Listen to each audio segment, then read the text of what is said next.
Channel में मेरी YouTube channel का नाम है क्रैक द एग्जाम विद निकुंज। आज मैं वीडियो आपके लिए लेके आया हूँ। इस वीडियो में है आपको DFCCIL एग्ज़ाम को कैसे क्रैक करना है, how to crack DFCCIL exam. इसके बारे में आज मैंने वीडियो बनाया है कि उसकी स्ट्रेटेजी कैसी होनी चाहिए, उसकी एग्ज़ाम पैटर्न कैसी है, उसका सिलेबस क्या है, वो उसके बारे में आपको मैं वीडियो में बताऊंगा कि कैसे एग्ज़ाम को क्रैक करना है।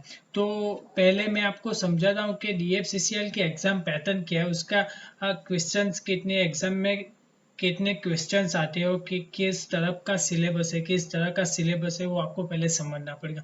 कोई भी एग्ज़ाम को क्रैक करना हो तो पहले उसकी एग्ज़ाम को पैटर्न को अंडरस्टैंड करना बहुत ही इम्पोर्टेंट है, तभी जाके हम उस एग्ज़ाम को समझ सकते हैं। और बाद में उसका सिलेबस क्या है और कैसे सिलेबस उसके जो भी स्टैंडर्ड जो PDF वो लोग अपलोड करती है वेबसाइट पे, उसमें सिलेबस दिया जाता है, उस सिलेबस को ही हमको फॉलो करना होता है। उसके अलावा हमको कुछ पढ़ना नहीं होता है। उसका सिलेबस जो है वही हमको अंडरस्टैंड करना होता है, उसी तरह से हमको प्लान बनाना होता है। तो आज मैं आपको पहले बताऊंगा कि DFCCIL की एग्ज़ाम पैटर्न कैसी है। तो आपको पहले मैं बताऊंगा कि उसकी वैकेंसी के बारे में मैंने वीडियो बनाया है, आप लोग उसको देख सकते हैं। उसमें डिफरेंट टाइप की वैकेंसी आई हुई है कि जूनियर मैनेजर की है, बाद में एग्जीक्यूटिव की है और जूनियर एग्जीक्यूटिव की है। तो उसके जैसी वैकेंसी डिफरेंट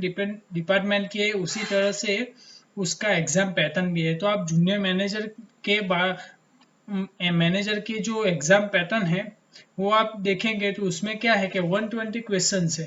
120 क्वेश्चंस में 95 क्वेश्चंस अपने डिसिप्लिन से, मतलब क्या कि जो आपने मैकेनिकल किया है, इलेक्ट्रॉनिक किया है, इलेक्ट्रिकल किया है, तो 95 क्वेश्चन अपने जो इंजीनियरिंग में हमने जो पढ़ा है उसमें से आएगा। और जो रिमेनिंग पार्ट है उसमें जनरल अवेयरनेस, एप्टीट्यूड और रीजनिंग के क्वेश्चन आने वाले हैं। इसी तरह से आप जूनियर एग्जीक्यूटिव की एग्जाम पैटर्न देखें तो पूरी डिफरेंट है। तो आप समझ सकते हैं कि आपको एग्जाम पैटर्न क्यों अंडरस्टैंड करना है। बाद में जो आप जूनियर एग्जीक्यूटिव का देखें तो जूनियर एग्जीक्यूटिव में 120 क्वेश्चन है। एक क्वेश्चन का 1 मार्क और 1/4 नेगेटिव मार्किंग, वो तो आपने समझ लिया। लेकिन उसमें डिफरेंट क्या है, तो 16 मार्क्स अपनी डिसिप्लिन से, उसमें क्या था 95 क्वेश्चन अपने डिसिप्लिन से थे, इसमें 60 क्वेश्चन डिसिप्लिन से और 60 question general awareness, aptitude, reasoning और जनरल साइंस, उसको लेके वो 60 क्वेश्चन आएंगे। तो आपको समझ लिया कि कैसे। और बाद में आता है एग्जीक्यूटिव। जो जूनियर एग्जीक्यूटिव है उसमें डिप्लोमा एलिजिबल है, एग्जीक्यूटिव है उसमें डिग्री वाले एलिजिबल है, और डिग्री वाले जो एलिजिबल है उसका पैटर्न और जूनियर मैनेजर का पैटर्न सेम है। क्लियर बात। जो जूनियर एग्जीक्यूटिव है उसका जो पैटर्न है वो डिफरेंट है, लेकिन एग्जीक्यूटिव एंड जूनियर मैनेजर है उसका पैटर्न सेम है। 95 क्वेश्चन आएंगे, वो अपने टेक्निकल हो गए, जो भी हम पढ़ते हैं हमने पूरी डिग्री में वही आएंगे। बैचलर जो करिए हमने बीटेक उसमें से ही आएंगे, और जो रिमेनिंग क्वेश्चन है 25 वो क्वेश्चंस जनरल अवेयरनेस, एप्टीट्यूड और रीजनिंग के आएंगे। अब मैं आपको बताता हूँ कि वो क्वेश्चंस जो डिसिप्लिन से आएंगे वो किस तरह के होंगे। तो आपको मैं बता दूंगा कि जो 120 क्वेश्चन है और एक क्वेश्चन का मार्क्स 1 मार्क है और उसका नेगेटिव मार्किंग भी है 1/4। आपको सब एग्जाम देते हैं तो वो सिमिलर ही होता है। सबका जो मार्किंग सिस्टम है वो एग्जाम बाय एग्जाम डिफरेंट होता है, लेकिन जो क्वेश्चंस आते हैं वो सेम सब्जेक्ट को ही फॉलो करते हैं। जो इम्पोर्टेंट कंसेप्ट है, इम्पोर्टेंट सब्जेक्ट है, उसको ही फॉलो करते हैं। जो आपको मैं बताऊं तो मैंने जो क्रिप्को की एग्जाम दी थी उसका भी सेम पैटर्न था। 120 क्वेश्चन मार्क्स थे, 100 क्वेश्चन अपने डिसिप्लिन से थे और 20 क्वेश्चन था वो जो जनरल अवेयरनेस के थे। उसमें एप्टीट्यूड रीजनिंग नहीं था, लेकिन वो भी क्वेश्चन आया था। ओके, तो ये एग्जाम जो मैंने क्रिप्को दी थी और DFCCIL एग्जाम की पैटर्न सेम है। और क्रिप्को की एग्जाम मैंने पास की है, उसका जो पैटर्न था और जो एग्जाम पैटर्न थी वो DFCCIL के सेम ही है। और उसमें एग्जाम कैसे, जो मैंने जो दिया था उसका पेपर कैसा था, तो आपको बताओ तो वो थियोरेटिकल था और फॉर्मूला बेस्ड था। तो आप समझ सकते हैं कि DFCCL एग्जाम का पैटर्न भी सेम है, तो हो सकता है कि वो फॉर्मूला बेस्ड क्वेश्चन आए और थियोरेटिकल। ज़्यादातर ऐसे एग्जाम में थियोरेटिकल क्वेश्चंस और फॉर्मूला बेस्ड क्वेश्चन ही आते हैं। तो हमको कौन सी बुक प्रिफर करनी चाहिए और कौन से सिलेबस, और जो भी सिलेबस दिया है उसके लिए हमको कैसे प्रिपेयर करना चाहिए, तो मैं आपको बताऊं तो अपने अभी अपने मार्केट में बहुत ही बड़ी जो गेट के लिए गेट के लिए वो स्टडी करवाती है, वो जो भी एकेडमीज है उसके आप लोग उसका जो मटेरियल्स है वो फॉलो कर सकते हैं। अभी मार्केट में हर एक डिसिप्लिन के डिफरेंट डिफरेंट हैंडबुक होती है, आप उस हैंडबुक को फॉलो कर सकते हैं। उस हैंडबुक में आप देख सकते हैं कि वो हैंडबुक पूरी ये बेसिक होता है अंदर, और कंसेप्चुअली सम फॉर्मूलाज होते हैं, तो आप वो उस बुक को फॉलो कर सकते हैं। मैंने भी वही बुक फॉलो की थी, मैंने मेडिजी की बुक फॉलो की थी। उसमें एक बेसिक है, जो भी मेन कंसेप्चुअल कंसेप्ट होते हैं जो डिफरेंट डिफरेंट सब्जेक्ट के, वो सब्जेक्ट की थियरीज होती है, उसके बाद उसके फॉर्मूलाज होते हैं।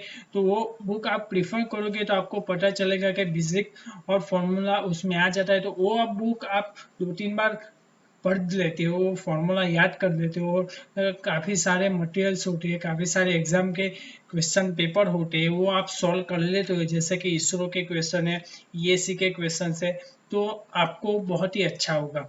ये मैं डिग्री लेवल के लिए बता रहा हूँ। आप जो डिप्लोमा लेवल की एग्जाम है उसमें भी 60 क्वेश्चन तो है ही, तो उसके लिए क्या करना है, तो उसके लिए जो भी हमने डिप्लोमा में जो भी सब्जेक्ट पढ़े उस सब्जेक्ट को फॉलो करना पड़ेगा।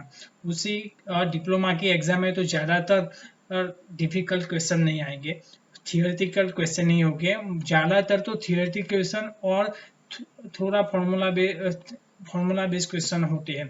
ओके, तो आप उसको समझ सकते हैं कि उसके लिए आप भी एक हैंडबुक होती है, आप ऑनलाइन जाओगे तो मिलेगी, जिसमें सिंपल थियरी और फॉर्मूला पूरा जो हमारा डिप्लोमा का सिलेबस है वो पूरा का पूरा सिलेबस कवर हो जाता है एक छोटी सी हैंडबुक में। वो हैंडबुक मैंने प्रीफर की थी, वही हैंडबुक से मैंने 2-3 बार वो हैंडबुक पढ़ी और उसी हैंडबुक से मैंने एग्जाम क्रैक किए थे। तो आप समझ सकते हो कि इतना ही फॉलो करना है, ज़्यादा कुछ करना नहीं है। हमें ऑनलाइन जाना है, देखनी है, हमारे लिए जो पूरा सिलेबस कवर हो जाता है, ऐसे हैंडबुक मिलती है।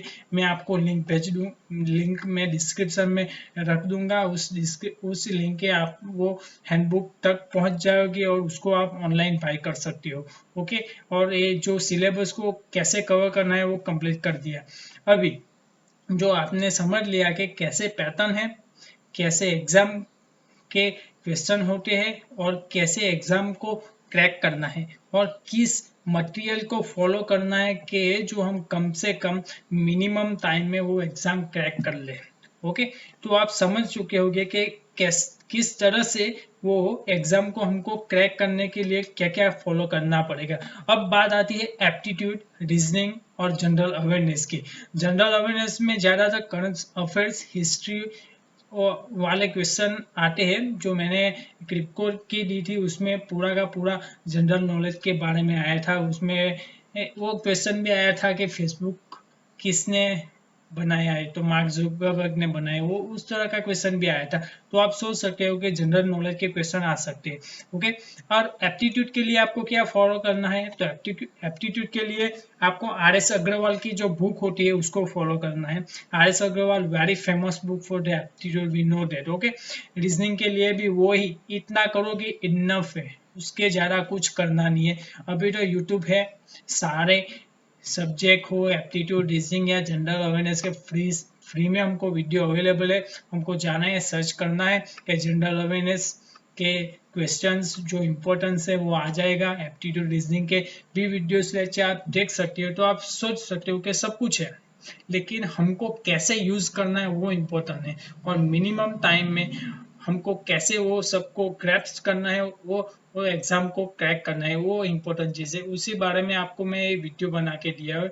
आप को समझ में आ गया होगा। कुछ भी क्वेश्चंस हो, कुछ भी मेरी हेल्प चाहिए तो आप मुझे मैसेज कर सकते हो इंस्टाग्राम पे। मेरा व्हाट्सअप नंबर भी मैं आपको दे दूंगा, आप मुझे उस व्हाट्सअप पे मैसेज कर सकते हो। कोई बुक की हेल्प चाहिए या कुछ भी, कौन सी बुक प्रीफर करनी है मैं आपको बता दिया हूँ, फिर भी आपको नहीं पता